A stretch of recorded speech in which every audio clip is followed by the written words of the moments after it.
पहलगांव में आतंकी हमला होने के बाद शांति की अपील करने वाली शहीद की पत्नी हिमांशी जब अपने मन की बात आकर कहती हैं तो कुछ लोगों को मिर्ची इसलिए लग जाती है क्योंकि वो शांति की अपील कर रही हैं। हिमांशी ने ऐसा कुछ भी नहीं कहा जिसको सुन लेने के बाद किसी को मिर्च लग जाए। हिमांशी ने जो कुछ भी कहा है वो संविधान की कसौटी पर कसा हुआ था। हिमांशी की बात सुन लेने के बाद बहुत सारे लोग उनके पक्ष में हैं क्योंकि वो कह रही हैं कि हम शांति चाहते हैं। हम ये चाहते हैं कि जो कश्मीरी हैं, जो बेगुनाह हैं, उनको निशाना ना बनाया जाए। जो मुसलमान बेगुनाह हैं उन्हें निशाना ना बनाया जाए, बल्कि उन्हें सजा दी जाए जिनकी वजह से उन्होंने अपने पति को खोया है। एक औरत जिसकी नई नई शादी हुई है, जिसके हाथ में चूड़ा था, उसका सुहाग उजड़ गया, लेकिन तब भी वो औरत शांति की अपील कर रही है। वो चाहती है कि देश में शांति बनी रहे, लेकिन कुछ ऐसे लोग हैं जिनको शांति की अपील से मिर्च सिर्फ इसलिए लग रहा है क्योंकि ये जो कुछ भी हुआ है उसमें एक एंगल देने की कोशिश हो रही है। 2 दर्जन से अधिक बेगुनाह लोग मारे जा चुके हैं। इसके बाद भी शहीद की पत्नी जो अपील कर रही है, उस अपील से आपत्ति सिर्फ इसलिए है क्योंकि आपका एजेंडा उस पर सेट नहीं हो पा रहा है। हिमांशी ने ऐसा क्या कहा? हिमांशी ने तो यही कहा ना कि जो बेगुनाह कश्मीरी हैं, जो बेगुनाह मुसलमान हैं, उन्हें टारगेट ना किया जाए। हम शांति चाहते हैं और बस शांति चाहते हैं। हाँ, मैं न्याय भी चाहती हूँ। जिन लोगों ने मेरे पति को मारा है उन्हें सजा जरूर मिलनी चाहिए। इस तरीके की बात हिमांशी ने कही और मैंने देखा कि कल तक जो उनकी फोटो लगाकर सोशल मीडिया पर श्रद्धांजलि दे रहे थे, न्याय की अपील कर रहे थे, वही लोग आज हिमांशी के सबसे बड़े दुश्मन बन गए हैं।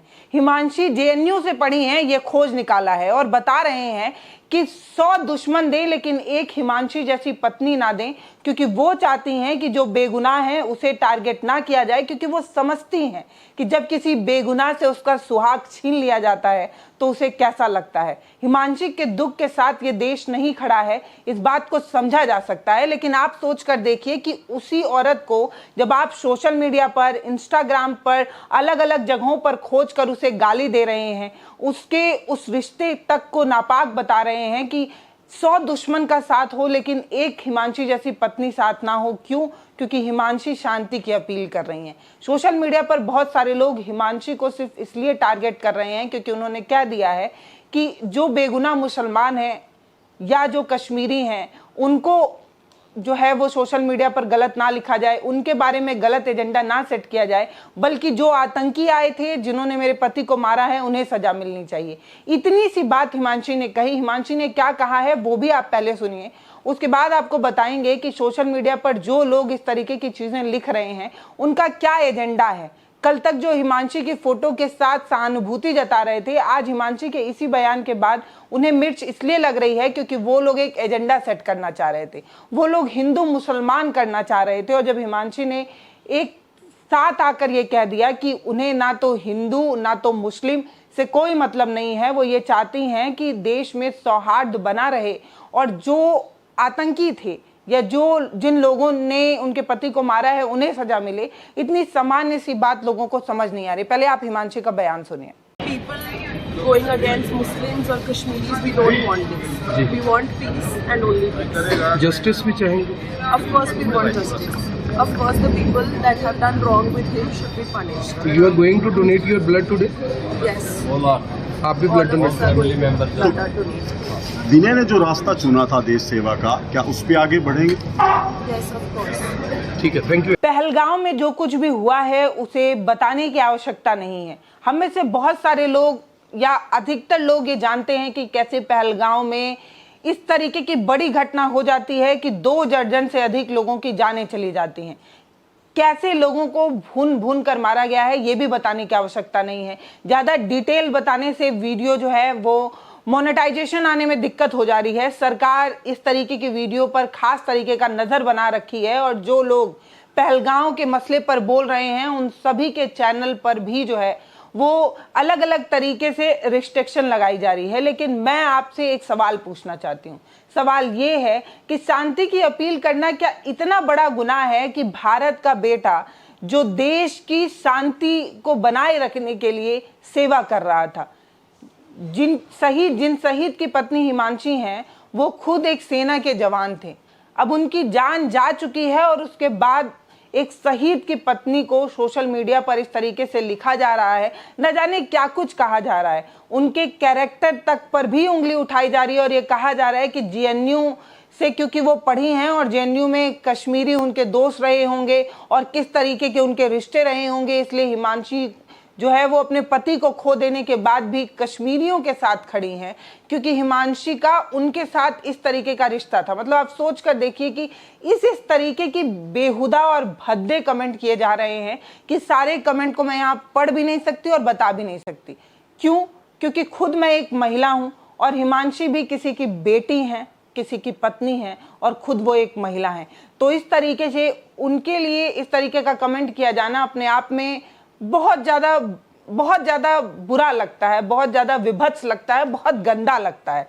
क्योंकि एक पहले तो वो एक शहीद की पत्नी है, एक बेगुनाह है, उसके बाद भी उन्होंने अपना सुहाग खोया है और जिस दिन उन्होंने बयान दिया था ना, उस दिन उनके पति का 27वां जन्मदिन था।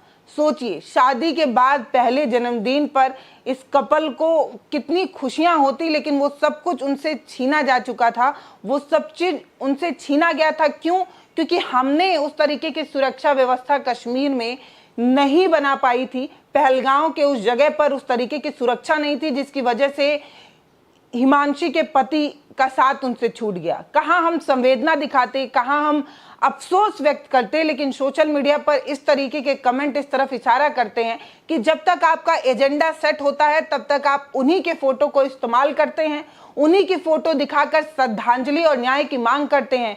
और जैसे ही उसी शहीद की पत्नी आकर ये कह देती है कि देखिए, हम चाहते हैं कि आप किसी बेगुनाह कश्मीरी और बेगुनाह मुसलमान को जो है वो निशाना ना बनाएं, जो गलत कर रहे हैं, जिन्होंने जान ली है, उन्हें ढूंढिए और उन्हें सजा दीजिए, ये बात कह देती हैं तो कुछ लोगों को मिर्च लग जाती है। कमेंट तो इतने भद्दे हैं और कमेंट करने वाले वो लोग हैं जिन्हें खास पार्टी के लोग जो है वो फॉलो करते हैं। आश्चर्य तो तब हुआ जब इस तरीके के कमेंट पढ़ने वाले लोगों का ट्विटर हैंडल खंगाला गया तो पता चला कि इन्हें बड़े बड़े मंत्री फॉलो कर रहे हैं और वो जो मंत्री हैं वो किसी खास पार्टी से जुड़े हुए हैं। और ये भी बताने की मुझे आवश्यकता नहीं है कि वो कौन लोग हैं जो हिंदू मुसलमान के एजेंडे पर राजनीति करना चाहते हैं और हिंदू मुसलमान का एजेंडा सेट करने के लिए वो किसी का भी इस्तेमाल कर सकते हैं, चाहे वो शहीद की पत्नी ही क्यों ना हो, चाहे वो नई नवेली दुल्हन जिससे उसका सुहाग छीना जा चुका हो वो ही क्यों ना हो। अब इस पूरे मसले पर महिला आयोग सामने आई है। शुक्र है कि महिला आयोग को इस बात का इल्म है कि एक शहीद की पत्नी से इस तरीके का भद्दा मजाक, इस तरीके का गंदा कमेंट नहीं किया जाना चाहिए।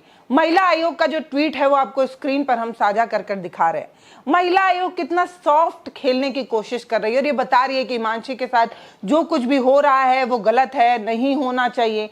इस तरीके से बोलकर महिला आयोग ये बताने की कोशिश कर रही है। आखिरी की लाइनों पर ध्यान दीजिए, वो ये कहती हैं कि देश की सभी महिलाओं के साथ वो खड़े हैं, देश की सभी महिलाओं के साथ अगर कोई अन्याय हो तो वो महिला आयोग जो है वो खड़ा है। लेकिन हिमांशी के साथ जो चीरहरण हो रहा है, हिमांशी के साथ आए दिन जिस तरीके के भद्दे कमेंट किए जा रहे हैं, इस पर महिला आयोग सिर्फ टिप्पणी कर रहा है। क्या महिला आयोग एक सख्त आदेश नहीं दे सकता कि जो लोग सोशल मीडिया पर इस तरीके से ऊल जलूल उल्टियां कर रहे हैं, जो लोग भी सोशल मीडिया पर आकर हिमांशी के खिलाफ बक रहे हैं, उन सभी के खिलाफ एफआईआर होनी चाहिए। महिला आयोग के पास ये अधिकार है कि वो इस तरीके का निर्देश जो है वो दे सकती है। सोशल मीडिया पर टिकिट कर इस तरीके के भद्दे कमेंट करने वालों को ढूंढा भी जा सकता है, उन पर एफआईआर भी की जा सकती है और उन्हें एक मैसेज भी दिया जा सकता है कि आपको उल्टियां करनी है तो कृपया अपने घर में रहकर, अपने हद में रहकर करिए। आप किसी को भी इस तरीके की चीजें नहीं लिख सकते।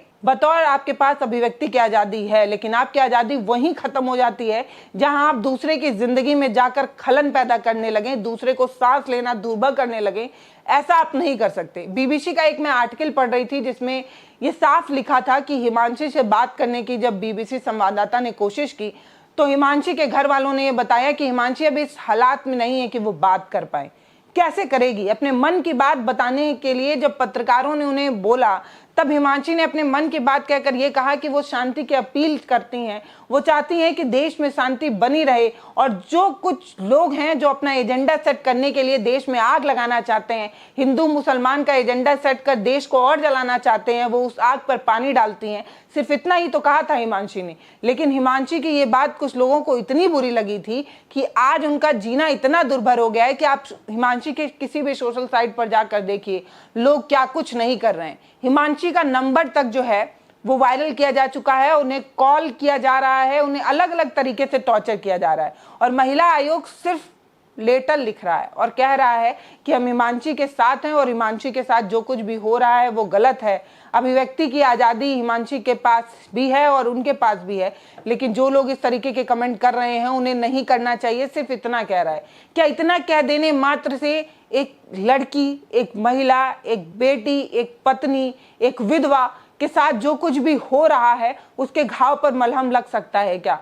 सोशल मीडिया पर हिमांशी के रिश्तों को लेकर भी, जो पति उनके इस दुनिया में नहीं है उसको लेकर भी, उनके पर्सनल जीवन को भी लेकर इस तरीके के कमेंट लिखे जा रहे हैं कि एक आम लड़की अगर उसे पढ़ लेना तो वो मानसिक तनाव में जा सकती है और साथ में डिप्रेशन में जा सकती है। हिमांशी के साथ भी शायद यही हो रहा होगा। एक लड़की होने के नाते, एक महिला होने के नाते मैं इस बात को बहुत अच्छे से समझ रही हूँ, इसीलिए आज यहाँ पर कह रही हूँ कि मैं हिमांशी के साथ खड़ी हूँ और हिमांशी के साथ जो कुछ भी हो रहा है वो गलत है और इसकी आवाज़ हम उठाएंगे।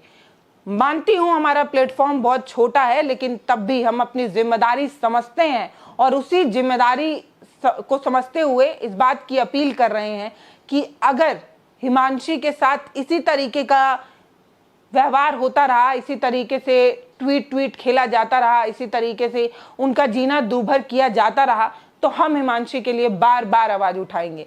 तब तक आवाज़ उठाएंगे जब तक हम उठा सकते हैं। बहुत सारे लोग ये भी कहेंगे कि इतने दिन बाद आपकी नींद खुली है और इतने दिन बाद आप जो है इस तरीके के मुद्दे पर बात कर रही हैं। हाँ, बेशक हमने इस पर बात करने में देरी की है। क्यों? क्योंकि मैं खुद भी अपने स्वास्थ्य को लेकर काफ़ी परेशान थी, मानसिक और शारीरिक तनाव में थी, और करीब 1 महीने बाद मैं फिर से वापस लौटी हूँ और उम्मीद करती हूँ, आपको विश्वास दिलाती हूँ कि अब से मैं हर मुद्दे पर उसी तरीके से बेबाक बात करूँगी जिस तरीके से मैं पहले बात किया करती थी।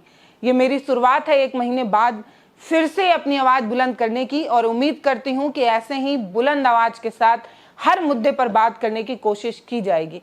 मैं चाहती हूं कि आप भी अपनी राय सोशल मीडिया पर आकर हमारे साथ साझा करें कि वो शहीद की पत्नी जिसका पति देश की सुरक्षा के लिए अपनी छाती पर गोली खाने को तैयार है, आज उसका पति इस दुनिया में नहीं है क्योंकि सरकार की लापरवाही की वजह से उसकी जान गई।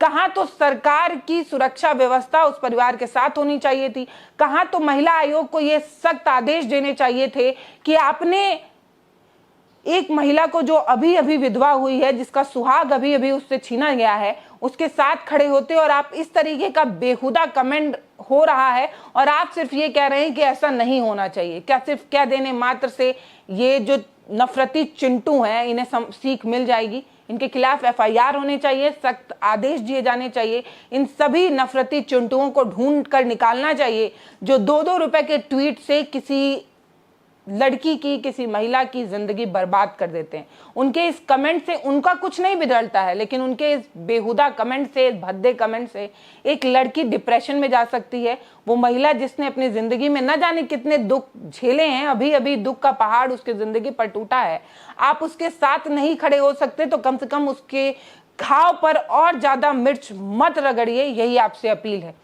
आप अपनी राय हमें कमेंट सेक्शन में लिखकर जरूर बताइएगा। नमस्ते, मैं पल्लवी हूँ, आप भारत एक नई सोच देख रहे हैं। बहुत धन्यवाद।